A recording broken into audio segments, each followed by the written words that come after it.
In this video, I'll show you how to enable picture-in-picture mode on Peacock. Step 1 is to use supported browsers. Picture-in-picture works best on Chrome, Edge, and Firefox.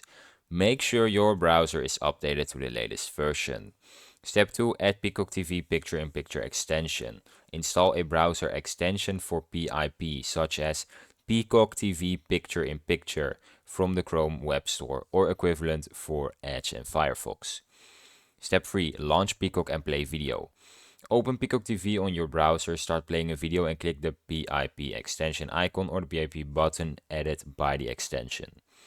Step 4. Use the PIP floating window. A small floating window will pop out that stays on top, allowing you to browse other apps or tabs while watching. Step 5. Device-specific notes.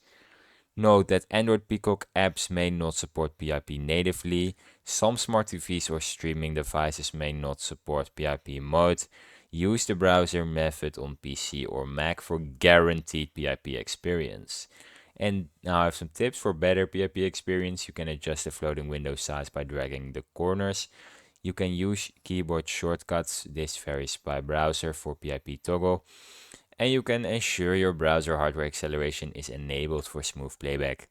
And that's how you enable picture-in-picture mode on Peacock TV. If you found this video helpful, please subscribe, and if you have any questions, you can leave them in the comments.